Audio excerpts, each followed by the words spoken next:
Good morning everyone and welcome back to my new another vlog. আজকে হচ্ছে দিনটা নবমীর দিন, দুর্গাপূজার নবমী। তো ভ্লগটা অনেকটাই লেট হয়ে গেছে আপলোড করতে, তো এটাই লাস্ট ভ্লগ ছিল দুর্গাপুজোর। তো সেই জন্য ভাবলাম শেয়ার করাই যাক। লেট হয়েছে তো কি হয়েছে, এবার তো কালী পুজো আসতে চলেছে, তাই না? তো কি আর করা যাবে। তো চলো, আজকে হচ্ছে নবমীতে কুমারী পুজো হবে, তার জন্য এঞ্জেলকে ইনভাইট করে দিয়েছি 2-3 দিন আগে পুজোতে। এই পাড়াতেই থাকে এক বৌদি, তো সেখানেই যাবে। তো দেখো গেছিলো, তো কি কি গিফট পেয়েছে ও খুব এক্সাইটেড থাকে। আগের বারেও ছিল, এবারেও যে কি কি গিফট পাবো আমি, তো সেগুলোই খুলে খুলে একবার দেখিয়ে দিল তোমাদেরকেও আর আমাকে। তো চলো যাই হোক, আজকে এখন বেরোচ্ছি আমরা ঠাকুর দেখতে। এখন বাজছে দুপুর 1টা।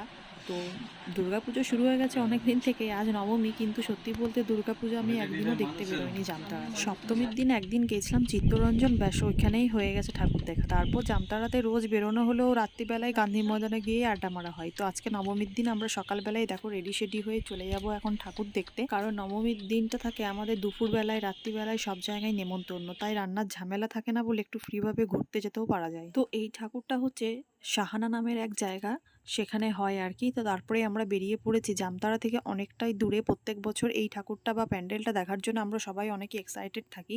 এই জায়গাটার নাম হচ্ছে চাকরি।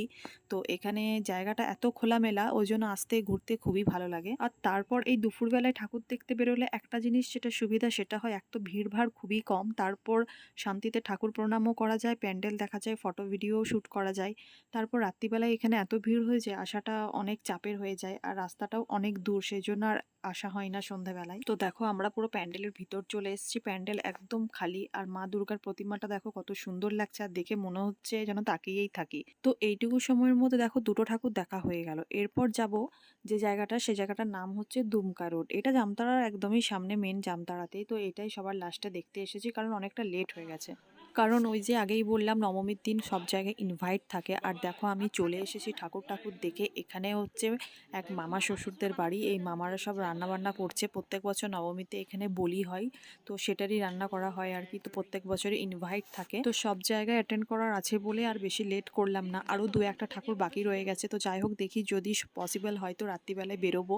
তো এখন এখানে দেখো রান্না বান্না কমপ্লিট প্রায় হয়ে এসেছে, খাবার দাবার খাওয়া হবে। আর প্রথমেই এখানে দেখো আমরা খেতে বসে গেছি, দাদুও বসে গেছে। আর মাটনটা জাস্ট অসাধারণ হয়েছে, কিন্তু এখনো আমি থানাতে পাইনি, পরে ভিডিওটাতে ভয়েস ওভার দিচ্ছি বলে আর মনে আছে আর কি, তো সেই জন্যই বলে ফেললাম। আর সত্যি বলতে দুই মামি মিলে এত সুন্দর মাটনটা বানিয়েছে, জাস্ট অসাধারণ, মানে এত সুন্দর টেস্ট হয়েছে, জাস্ট কোনো বলার কিছু নেই। আমি মানে ভাষাহীন হয়ে গেছি। এই দুই মামির হাতে কিন্তু যাই বলো জাদু আছে, যে কোনো রান্না এত সুন্দর টেস্টি বানায়, যে না খাবে সে বুঝতেই পারবে না। তো যাই হোক, বাড়ি ফিরে গেছি প্রায় 2-2.5 ঘন্টা হলো, কিন্তু দেখো নবমীর বিকেল থেকে বৃষ্টিটা দেখো, জাস্ট মানে কিছু বলার নেই। দুর্গাপূজার সময় নবমীর এই রাতটা আমাদের কাছে কতটা যে ইম্পর্টেন্ট সেটা আমরাই জানি। মানে পুরো পুজো পেরিয়ে যায়, টাইম থাকে না কারোর হাতে, কিন্তু নবমীর রাতটা থাকে যে একটু সবাই মিলে আড্ডা দেওয়া, লেট নাইট অবধি গল্প করা, কত রকম ভাবনা থাকে সবার মধ্যে, কিন্তু এবারে পুরো বেকার হয়ে গেল। বৃষ্টি তো কম ছিল না, তাই সবাই মিলে প্ল্যানিং করা হলো যে চলো একটু কমসে কম দেখে আসি আমাদের নিউ টাউনের গান্ধী ময়দানের অবস্থাটা কি। আর বিশ্বাস করবে না, ঘড়িতে বাজছে এখন প্রায় 12:15 রাত। তো আমরা চলে এসেছি, প্যান্ডেল পুরো ফাঁকা, গ্রাউন্ড পুরো কাদা কিচকিচ, তাও আমরা এলাম কমসে কম ঘুরতে না পারি, একটু ফটো ভিডিও নেওয়া যাক সেই ভেবেই এলাম। কিন্তু মণ্ডপ পুরো ফাঁকা, যেটা দেখেই বুঝতে পারছো আমরা আছি, আর কয়েকজন হয়তো এসছে, 2-1 জন। তো যাই হোক, কি আর করা যাবে। চলো তোমাদের সঙ্গে এই যতগুলো ক্লিপ ছিল শেয়ার করে দিলাম একটু একটু। আশা করবো তোমাদের ভালো লেগেছে, ভালো লাগলে একটা প্লিজ লাইক করে দিও, শেয়ার করে পাশে থেকো। তো চলো আজকের মতো টাটা, গুড নাইট, ভালো থেকো, দেখা হচ্ছে নেক্সট ভিডিওতে। হ্যালো গাইস, হ্যালো গাইস, 12টা বাজছে, আমরা এখন ঠাকুর দেখতে এসেছি। নবমীটা পুরো খারাপ হয়ে গেল। তোমার কেমন লাগছে দীপদা? কি বলবো, নবমীটা পুরো বরবাদ করে দিল। পুরো বরবাদ। ভাবলাম বউ নিয়ে ঘুরবো, একদম ছাতা নিয়ে ঘুরছে বইয়ের বদলে।